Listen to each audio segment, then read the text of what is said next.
사도행전 10장 1절에서 8절 말씀을 통해서 고넬료의 모범이라는 제목으로 하나님 말씀 함께 나누겠습니다. 우리가 저번 주는 어린이 주일로 예배를 드리고 오늘은 어버이 주일로 예배를 드립니다. 다 무엇과 관련이 있는 것입니까? 가정과 관련이 있는 말씀이죠. 하나님이 처음 사람을 만드시고 교회를 먼저 만드셨을까요? 가정을 먼저 만드셨을까요? 그렇죠. 아담을 만드시고 혼자 있는 것이 보기가 좋지 않아 아담이 잘 때 갈비뼈를 취하여서 하와를 만들죠. 그 여자라 하였고 그리고 가정을 이루게 되었죠. 그러니까 하나님은 교회도 물론 중요합니다. 그러나 처음 만드신 것은 가정을 먼저 만드셨어요. 또 5월은 뭐 가정의 달이라고도 하는데요. 성경에 보면 그 가정에 관해서 우리에게 주는 말씀이 참 많아요. 근데 우리가 교동문에서도 보았지만 집약해서 부모들과 아이들에게 공통적으로 이렇게 주는 말씀이 에베소서 6장 1절부터 4절인데 제가 다시 한번 볼게요. 자녀들아 주 안에서 너희 부모에게 순종하라 이것이 옳으니라. 내 아버지와 어머니를 공경하라 이것은 약속이 있는 첫 계명이니 이로써 내가 잘되고 땅에서 장수하리라. 또 아비들아 너희 자녀를 노엽게 하지 말고 오직 주의 교훈과 훈계로 양육하라. 이게 처음엔 자녀들을 향하여 하신 말씀 1절부터 3절까지는, 그리고 4절은 부모들을 향하여 자녀들에게 이렇게 하라라고 가르치는 성경, 바로 하나님의 말씀이죠. 그래서 자녀들에게 하나님께서 말씀하신 것은 주 안에서 너희 부모에게 순종하라. 성경에 단서가 있어요. 부모에게 무조건적인 순종이 아니라 주 안에서 순종하라. 제가 예전에 한 예를 드렸었죠. 자녀는 교회를 다니는데 부모님이 교회를 안 가요. 주일이 됐어요. 자녀는 교회를 가려고 하는데 부모님이 너 교회 가지 마 그랬어요. 그러면 순종해야 됩니까? 순종하지 말아야 됩니까? 그래서 단서가 붙는 게 뭐예요? 주 안에서라는 말이에요. 주 안에서. 먼저 기초가 되는 건 무엇입니까? 하나님의 말씀이 기초가 되고 그 말씀에서 어긋나지 않는 한도 내에서 부모에게 순종하는 거예요. 그리고 공경하는 거예요. 그리고 아비들은 자녀들을 어떻게 가르치라고 말합니까? 너희 자녀를 노엽게 하지 말고 그랬어요. 왜 자녀들이 삐딱선 탑니까? 왜 잘못됩니까? 원인 제공을 누가 하는 거죠? 어느 목사님이 이런 얘기를 하더라고요. 부모님은 자녀들에게 바른 말을 아주 재수 없게 하는 은사가 있다. 바른 말을 하는데 아주 듣기 싫게 한다는 거예요. 자녀가 듣기 좋겠어요? 잔소리라는 개념도 여러분 아시죠? 모르세요? 잔소리가 무슨 말입니까? 좋은 말인데, 아니 좋은 말이냐, 바른 말인데 듣기는 싫은 말이 잔소리래요.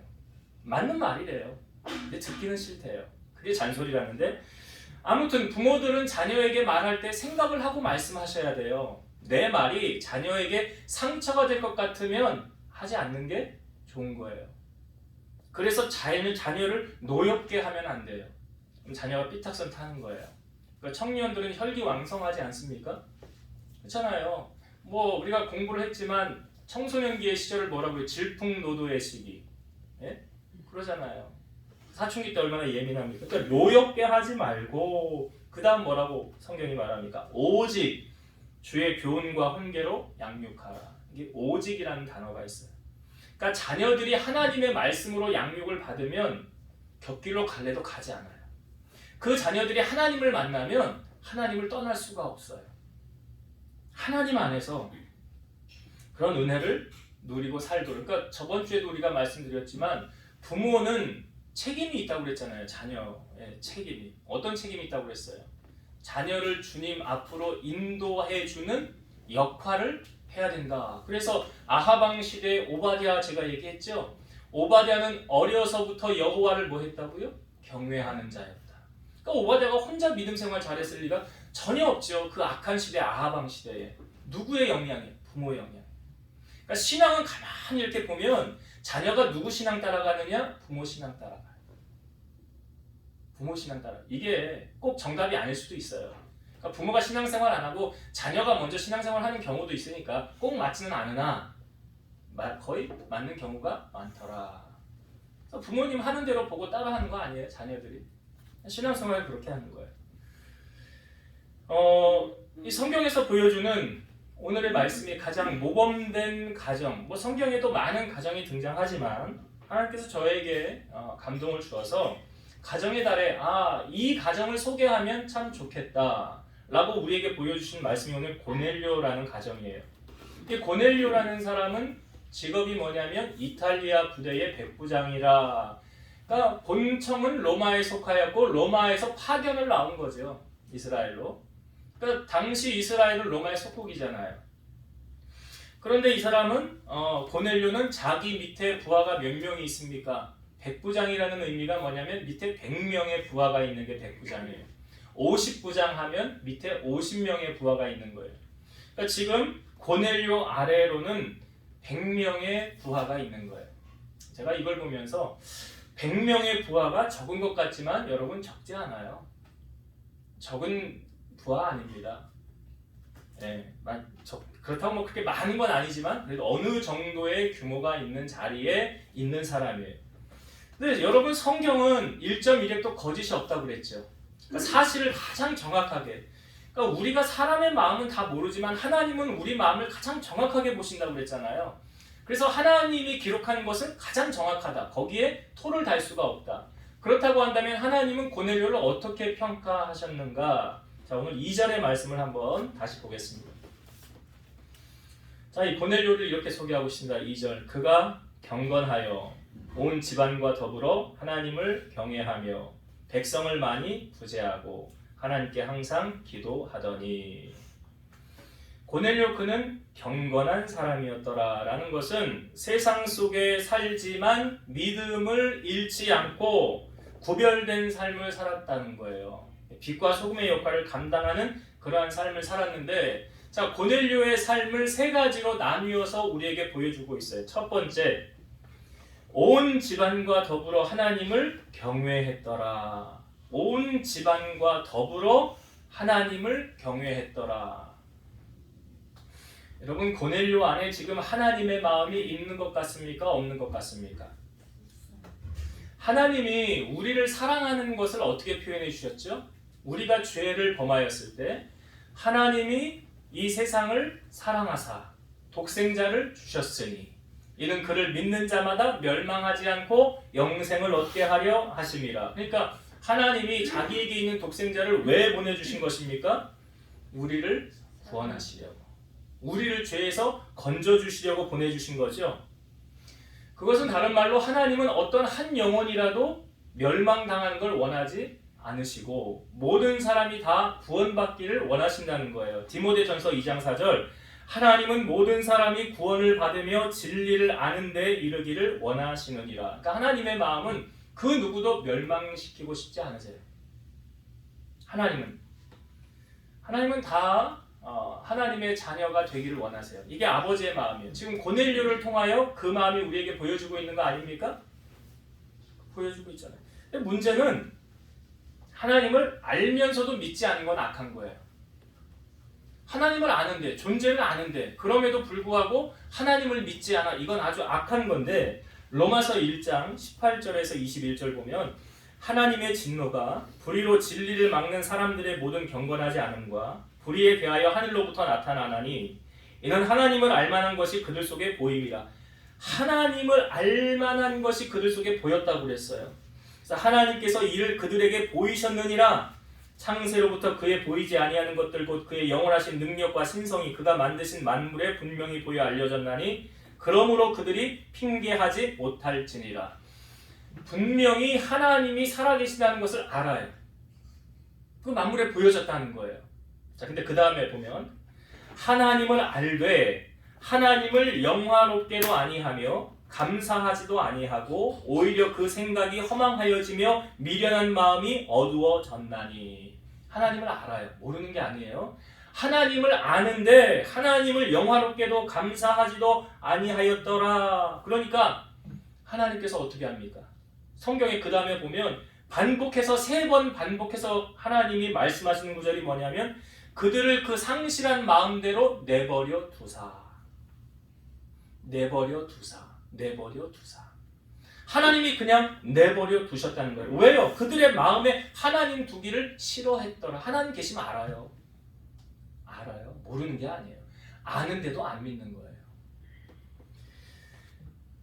마지막 로마서 1장 32절 마지막 절인데요. 그들이 이 같은 일을 행하는 자는 사형에 해당하다고 하나님께서 정하심을 알고도 자기들만 행할 뿐 아니라 또한 그런 일을 행하는 자들을 옳다 하느니라.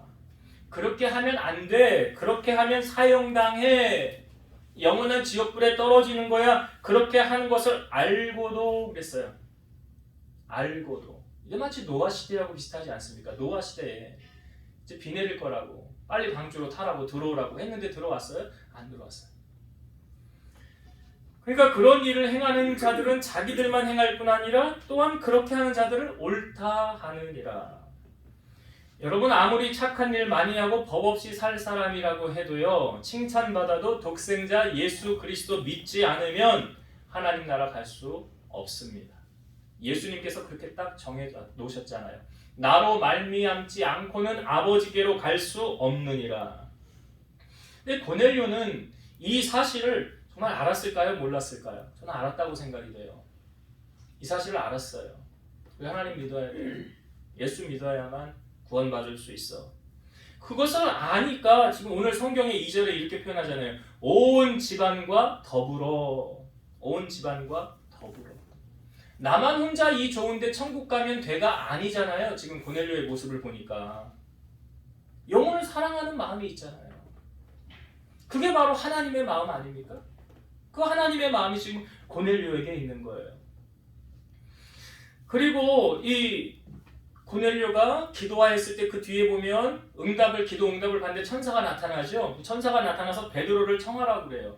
그래서 자기 집에 있는 하인 둘하고 군사 중에 한 사람, 경건한 사람 한 사람 3명을 이제 보냅니다. 그 보내서 베드로를 만나게 되었을 때 이 보냈던 종들이 뭐라고 이야기를 하느냐? 고넬료에 관해서 이야기를 하는 거예요. 자, 한번 성경을 봅시다. 10장 24절. 이 부분을 제가 조금 이따가 설명드려야 돼요. 이 부분을 먼저 보여야 돼요. 그러니까 베드로가 오기 전에 고넬료가 뭘 했나 먼저 볼게요. 자, 24절을 볼게요. 자, 24절 같이 한번 읽어봅시다. 시작. 이튿날 가이사라에 들어가니 고넬료가 그의 친척과 가까운 친구들을 모아 기다리더니. 자, 지금 온 집안과 더불어 하나님을 섬기게 했는데 그 3명을 보내고 베드로를 청하러 가기 전에 고넬료가 행한 게 뭐였냐면 그의 친척과 가까운 친구들을 다 자기 집으로 모았다는 거예요. 왜 이렇게 했을까요, 고넬료가? 왜요? 영혼을 사랑하니까. 그 한 영혼이라도 구원하고 싶은 마음이 그에게 있는 거예요. 한 사람이라도 하나님 앞으로 인도하고 싶은 마음이 고넬료에게 있는 거예요. 여러분, 오늘 우리 안에 하나님의 사랑이 있다고 한다면 영혼 구원에 힘쓰는 자가 된다는 사실이죠. 그 영혼을 그냥 어떻게 해? 지옥에 가는데 그냥 그렇게 바라만 보고 너는 너 갈 때 가라 나는 나 갈 때 가리라. 그 영혼 사랑하는 마음 없는 거예요. 고넬료가 지금 그 하나님의 마음을 품으니까 사랑하는 마음을 가지고 주님이 성령이 임하면 땅끝까지 이르러 내 증인이 되리라. 증인된 삶이 무엇입니까? 주님 전하는 삶이고 영혼을 구원하는 삶에 힘쓰는 게 주님의 증인된 삶이에요. 사도 바울도 그가 변화된 것은 다메섹에서 그를 주님이 변화시키셨을 때 그 아나니아에게 했던 말씀이 무엇입니까? 이는 이방인들과 임금들에게 내 이름을 전하기 위하여 택한 나의 그릇이라 그러잖아요. 사도 바울 왜 택했대요? 뭐 하기 위해서? 복음 전하기 위해서. 복음 전하기 위해서. 그래 택한 나의 그릇이라. 오늘 우리가 고넬료를 보면서 고넬료가 이렇게 했구나. 나도 그럼 그렇게 좀 살아봐야 되겠다라는 마음을 우리가 갖고 하나님의 마음을 품고 영혼 구원에 힘쓰는 여러분 되시기를 주의 이름으로 축원드립니다. 자, 두 번째, 고넬료의 삶을 2절에서 이렇게 우리에게 보여주고 있어요. 온 집안과 더불어 하나님을 경외하며, 이게 첫 번째. 두 번째는 백성을 많이 구제하고. 백성을 많이 구제했더라. 여러분, 신앙은 뭐하고 같이 간다고 그랬습니까? 삶하고 같이 가는 거예요. 신앙은 삶하고 같이 가는 거예요. 따로 갈 수가 없어요. 그래서 믿음이 좋다, 저 사람 참 믿음이 좋아 라는 것은 그의 삶이 어떻다는 것을 말해줍니까? 아름답고 선하다는 거예요. 믿음이 좋은 사람이 삶이 엉망이다? 앞뒤가 안 맞는 거예요. 마태복음 5장 16절 이같이 너희 빛이 사람 앞에 비치게 하여 그들로 너희 착한 행실을 보고 하늘에 계신 너희 아버지께 영광을 돌리게 하라. 무엇을 봅니까? 사람들이 너희의 착한 행실을 보고. 여기 악한 행실이라는 표현 없잖아요. 착한 행실이래잖아요. 마태복음 12장 35절 선한 사람은 그 쌓은 선에서 선한 것을 내고 악한 사람은 그 쌓은 악에서 악한 것을 내느니라. 그러니까 하루아침에 선한 사람이 됐다가 하루아침에 악한 사람이 된다? 그런 경우는 별로 없어요. 그런 경우는 별로 없어요. 이게 성경이 무엇을 말합니까? 선한 사람은요, 그 쌓은 선에서 선한 것을 낸대잖아요. 이게 하루아침에 돼요? 안 되죠.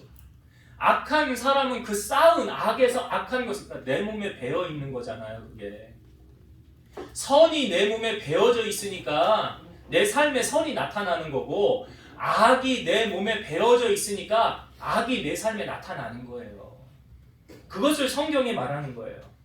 그러니까 그의 삶이 그를 만드는 거죠. 여러분, 크리스찬들이 왜 세상 사람들에게 손가락질을 당합니까? 교회 다니는 사람은 좀 다를 줄 알았는데 어떻게 더하네? 욕심도 끝도 없고 자기밖에 모르고. 이거 왜 이래요? 변화되지 않아서 그런 거예요. 그러면 나 하나의 문제가 아니에요. 전체 교회 공동체에 영향이 있고 또 하나님과 관련이 있어요. 그러니까 너희 착한 행실을 보고 하늘에 계신 하나님께 영광을 돌리게 하라. 쉽게 말하면 내가 잘하면 누가 영광 받으시는 거예요? 내가 못하면 누구 영광 가리는 거예요? 그게 그렇게 연결이 되는 거예요. 여러분, 고넬료는 어떤 평가를 받았을까요? 여러분, 우리가 주변 사람들에게 인정받는 거 쉬워요, 어려워요? 여러분, 가족들에게 인정받는 거 쉬워요, 어려워요? 대답을 안 하셔. 5월 가정의 달인데. 가족들에게 인정을 받느냐 못 받느냐. 고넬료는 어땠을 것 같아요? 자, 고넬료는 제가 아까 베드로 보낼 때 집안 하인 둘, 경건한 부하 한 사람 3명 보냈다고 그랬죠. 그 3명이 베드로 집에 문을 두드려요. 그러면서 이제 얘기를 해야 될 거 아니에요. 자기 주인 소개를 해야 될 거 아니에요. 고넬료를 어떻게 소개했느냐. 자, 22절 한번 봅시다. 10장 22절. 이게 종들이 하는 말이에요. 자, 10장 22절도 한번 같이 읽어봅시다. 시작. 그들이 대답하되 백부장 고넬료는 의인이요 하나님을 경외하는 사람이라. 유다 온 족속이 칭찬하더니 그가 거룩한 천사의 지시를 받아 당신을 그 집으로 청하여 말을 들으려 하느니라 한대. 자, 백부장 고넬료는 하면서 그 다음에 이제 뭘 평가? 여기 살을 덧붙이는 게 아니에요. 있는 그대로 이야기를 하는 거예요. 지금 종들이 자기가 겪은 우리 주인, 우리 상사, 이 고넬료는 이런 사람이다. 뭐라고 말합니까? 그는 의인이고 하나님을 경외하는 사람이고 유다 온 족속이 칭찬하더니. 꾸며낸 말이 아니에요. 제가 이걸 보면서 깨달은 게 있어요. 여러분, 이 높은 자리에 있는 사람들이 아랫사람, 밑에 있는 사람을 대할 때 인격적으로 대하나요? 우리 매스컴에 많이 나오잖아요. 개돼지 이런 말. 그게 높은 사람이 아랫사람한테 하는 그런 낮춰서 하는 말이죠. 고넬료의 삶에 그런 게 보였을까? 아니었던 것 같아요. 고넬료는 아랫사람들을 인격적으로 대했던 것 같아요. 그 높은 자리에 지위에 있는 사람들은 되게 보면 아랫사람들을 깔보고 네가 뭘 알아? 너는 명령에만 복종해. 그런데 저는 고넬료에게서는 그런 모습을 찾아보기가 힘들다. 왜? 종들이 지금 평가하는 거 아닙니까? 만약에 종들이 고넬료에게 나쁜 마음, 악한 마음 가지고 있었다고 한다면 베드로에게 좋은 말 했겠어요? 안 했을걸요. 선한 말은 이 고넬료가 참 인격적인 사람이구나 라는 것. 높은 자리에 있으면서도 낮은 사람을 대할 때 참 인격적으로 대했구나 라는 것. 그리고 여러분, 칭찬받기가 쉽습니까? 다른 사람들에게 칭찬을 받으려면 그거 쉽지 않아요. 부단히 노력해야 돼요.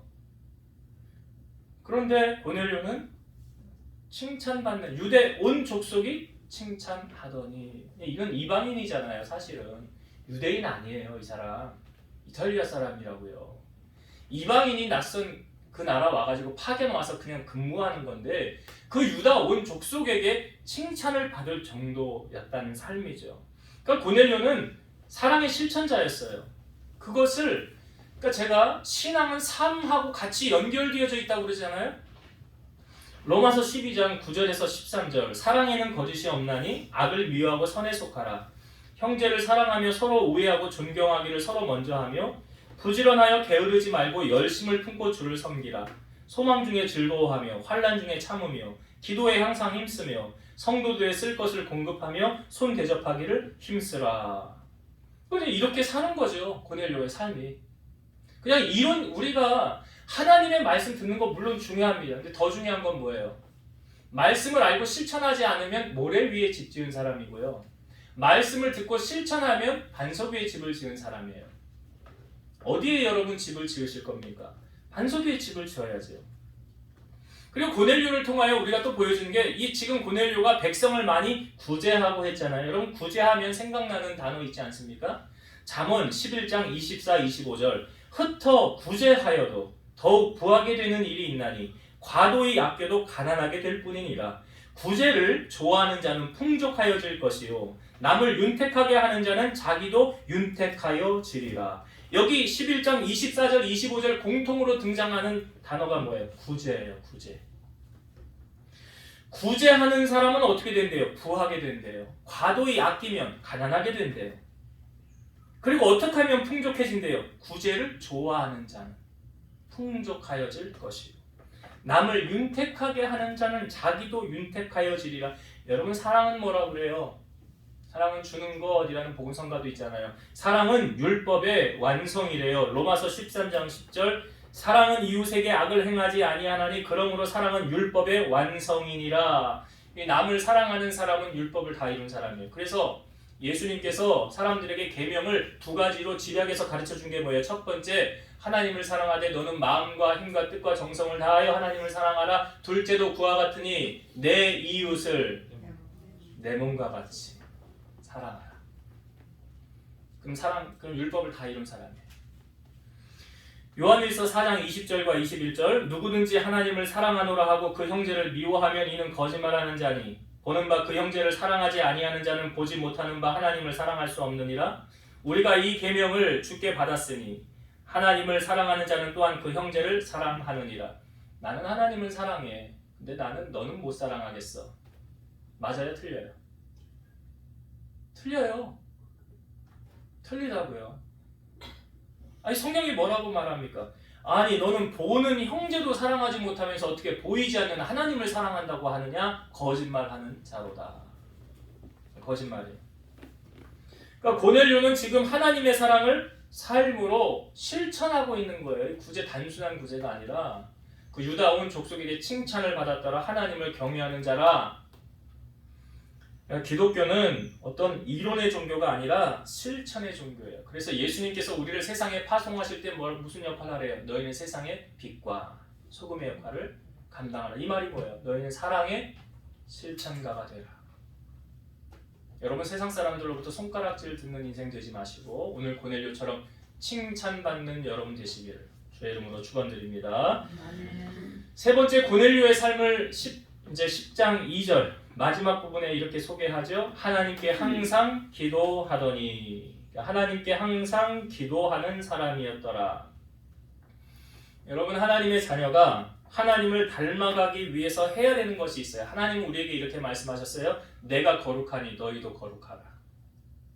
하나님이 내가 거룩하니 너희도 거룩하라. 그럼 우리가 거룩해지기 위해서 어떻게 하면 될까요? 이 성경에 답이 있죠. 디모데전서 4장 5절 하나님의 말씀과 기도로 거룩하여집니다. 무엇으로 거룩해져요? 말씀과 기도예요. 신앙생활에서 아무리 강조해도 지나치지 않는 게 무엇입니까? 말씀과 기도예요. 여러분 우리를 향한 하나님의 뜻, 우리가 신앙생활하면서 가장 중요한 게 꼭 알아야 되는 게 뭐예요? 하나님 뜻이 뭐지? 지금 이 순간 이 상황에서 하나님이 나를 향한 하나님의 뜻이 뭐지? 그 우리가 어떻게 알 수 있습니까? 성경이 우리에게 답을 알려주고 있잖아요. 예레미야 33장 3절 너는 내게 부르짖으라 내가 너에게 응답하겠고 네가 알지 못하는 크고 은밀한 일을 너에게 보이리라. 어떻게 하면 하나님 뜻 알 수 있대요? 네, 너는 내게 부르짖으라. 부르짖으라. 그러면 내가 응답하겠고 네가 모르던 그런 은밀한 일을 너에게 알게 하리라. 그러니까 내가 지금 당하는 나 왜 이런 일이 나에게 오는가? 하나님 뜻을 좀 되게 좀 알려주세요. 하나님 어떻게 해야 됩니까? 하나님 뜻 알고 싶습니다 하면은 뭐 하면 돼요? 기도하시면 돼요. 기도하시면 돼요. 하나님 알려주신다는 거 아닙니까? 다윗이 사울에게 도망을 다닐 때에 어떤 사람이 다윗에게 와서 이런 말을 합니다. 저기 블레셋 사람들이 그일라 사람들을 쳐서 그들을 심히 어렵게 하고 그 사람들을 잡아가고 그 노량물을 탈취해가고 있습니다. 그러니까 그일라 사람들은 자기 민족이거든요. 블레셋 사람들은 이방 사람이고 자기 민족이 어려움을 당하니까 다윗이 이 문제를 가지고 하나님 앞에 뭐 할까요? 기도합니다. 성경에 보면 다윗이 하나님께 물어요. 내가 가서 이 블레셋 사람을 치리이까? 하나님 갈까요? 말까요? 물었어요. 하나님 말씀하시기를 가서 블레셋 사람들을 치고 그일라를 구원하라. 그러니까 다윗이 기도 응답 받았잖아요. 그러니까 다윗이 그 함께한 사람들에게 가서 이제 내가 기도했는데 하나님이 우리 보고 가서 그 사람들 구원하라고 합니다. 라고 말하니까 함께 있는 사람들이 뭐라고 그러냐면 보소서 우리가 지금 유다에 있기도 두렵거든 하물며 그일라에 가서 그 블레셋 사람들의 군대를 치는 일이 가능한 일입니까? 하지 말자는 거예요. 그러니까 나는 분명히 하나님께로부터 응답을 받았는데 나와 함께 있는 이 사람들은 노하는 거예요. 하나님이 예스했는데. 그러니까 다윗이 혼란스럽잖아요. 다시 기도해요. 다윗이 여호와께 다시 기도합니다. 하나님 나와 함께 있는 사람들은 가지 말자고 하는데 어떻게 하면 되겠습니까? 하나님 이렇게 말씀하셨어요. 일어나 그일라로 내려가라. 내가 블레셋 사람들을 내 손에 넘기리라. 자, 다윗이 갔을까요? 안 갔을까요? 그 함께하는 사람들은 그 400명 무리들은 가지 말자고 그랬어요. 다윗 혼자 가겠다는 거예요. 다윗은 무엇을 선택했을까요? 사람의 말을 들었을까요? 하나님의 말씀을 들었을까요? 하나님 말씀 들었어요. 하나님의 말씀을 듣고 가서 그들을 구하고 하나님이 명령하신 대로 그는 순종하여 나아갔어요. 여러분 우리의 인생에도 하나님께 구하면 하나님은 반드시 응답해 주십니다. 기도는 언제까지 해야 될까요? 응답 받을 때까지 하는 거예요. 엘리야는 우리와 성정이 같은 사람이라고 성경이 말하죠. 야고보서 5장 17, 18절 엘리야는 우리와 성정이 같은 사람이로되 그가 비가 오지 않기를 간절히 기도한 즉 3년 6개월 동안 땅에 비가 오지 아니하고 다시 기도하니 하늘이 비를 주고 땅이 열매를 맺었느니라. 그러니까 엘리야는 우리가 똑같은 사람인데 3년 6개월 동안 비가 내리지 않았어요. 기도해서. 다시 비가 내릴 때 잘 아시지만 산 위에 올라가서 종을 보내서 구름이 떴나 보고 와라 해서 7번까지 다시 보내죠. 응답 받을 때까지 기도하는 거예요. 야고보서 5장 13절 너희 중에 고난당하는 자가 있느냐 그는 기도할 것이요 즐거워하는 자가 있느냐 그는 찬송할지니라. 그러니까 막힌 모든 문제 무엇으로 풀면 풀립니까? 기도로 푸는 거예요. 기도는 하나님을 움직이는 손이에요. 열쇠예요. 그러니까 모든 상황이 다 막히고 안 좋다 할지라도 기도할 수 있으면 아직 희망이 있는 거예요. 자, 이 고넬료가 기도할 때 천사가 나타났잖아요. 천사가 나타나서 고넬료가 깜짝 놀랐죠. 두려워서 주여 무슨 일입니까? 라고 말할 때 천사가 한 말이 이거예요. 내 기도와 구제가 하나님 앞에 상달되어 기억하신 바가 되었으니 네가 지금 사람들을 요바로 보내어 베드로라 하는 시몬을 청하라. 제가 성경을 보면서 조금 의아했어요. 왜 그랬냐면 천사가 나타나서 너 이거 문제였지? 너 이 문제 내가 해결해 줄게. 너 이거 필요했지? 내가 이거 해결해 줄게. 오케이 됐지? 이제 나 사명 다 했다 간다. 거기서 그냥 고넬료에게 바로 응답할 줄 알았는데 얘다 보기다 받아라 이렇게 할 줄 알았다는 거예요. 근데 그게 아니었더라. 왜 그랬을까요? 왜 베드로를 청하라라고 했을까요? 여러분 지금 고넬료와 베드로의 이 관계를 사실은 이방인과 유대인이에요. 그래서 베드로가 말하기를 사실 유대인이 이방인과 교제하는 것은 법으로 금지가 되어져 있는데 성령께서 내게 명령하셔서 내가 나아간다. 근데 그 뒤에 보면 베드로가 시장에서 음식을 먹으려고 기도하러 올라가는데 환상 중에 보자기에 음식이 내려와요. 근데 못 먹는 음식, 구약의 율법에 의하면 못 먹는 음식들이 내려와서 먹으라 그래요. 베드로가 뭐라고 그러냐면 주여 저 이거 안 먹습니다. 저는 언제도 이거 지키지 않았습니까? 나 이거 안 먹습니다. 근데 말씀하시기를 내가 깨끗하게 한 것을 네가 왜 선하다 하느냐. 이런 환상이 보인 다음에 베드로에게 그 다음에 이제 사람이 찾아온 거죠. 이방인이 고넬료가 보낸 사람이 찾아온 건데 성령께서 말씀하시기를 내가 그를 보내었으니 그를 따라가라 그러잖아요. 그래서 베드로가 동행을 하게 된 거예요. 왜 그럼 하나님은 베드로를 청하라 하였을까? 저는 이 부분을 보면서 이렇게 생각해 봤어요. 베드로와 고넬료의 관계가 영적으로 보면 목회자와 성도와의 관계가 아닙니다. 목회자와 성도와의 관계. 그러니까 베드로를 통해 고넬료의 집이 복이 임하지 않습니까? 베드로가 가서 말씀을 증거했어요. 그리고 나서 그 가정에 하나님의 복이 임하는데 자, 성경을 한번 봅시다. 44절부터 10장 사도행전 10장 44절부터 46절까지 읽어볼게요.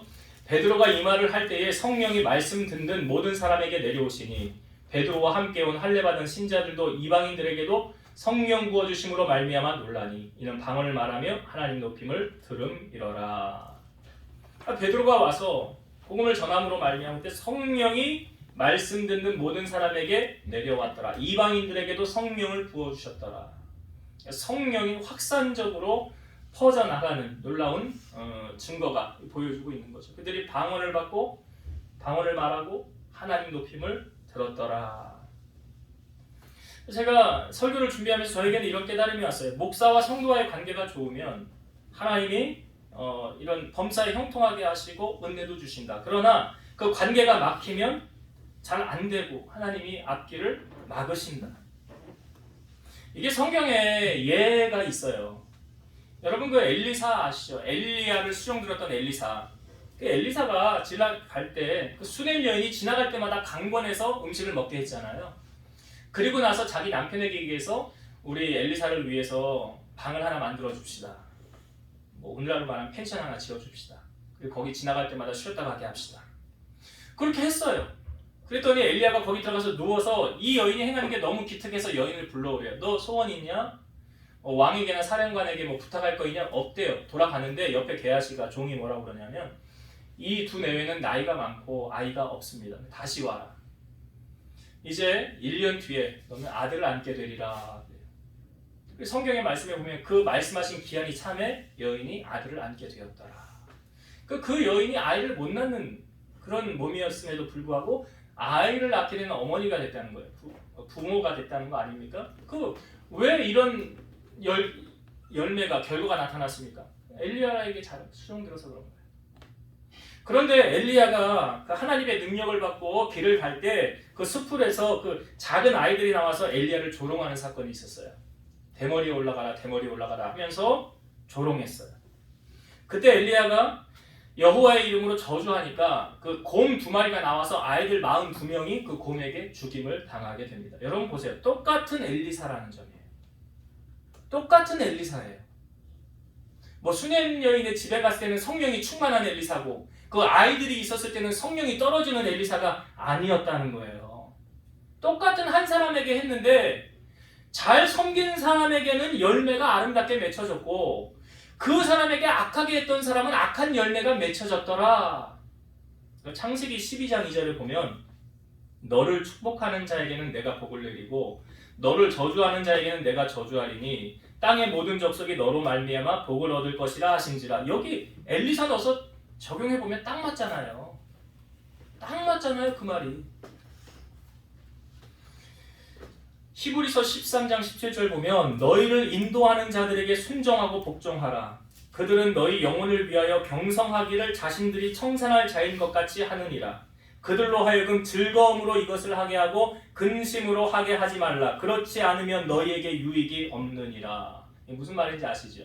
목회자가 목회를 하는데 즐거움으로 목회를 하도록 돕는 자들에게는 유익이 가고 근심으로 하게 한 사람에게는 그 사람에게 유익이 없다는 말은 그 사람이 그렇게 가는 거예요.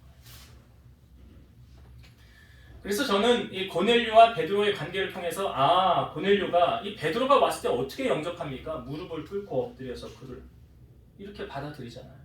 그러니까 베드로가 일어나라 나도 사람이라 그러잖아요. 그 겸손함이 보이지 않습니까? 은혜를 받을 준비가 되어져 있던 사람이었어요.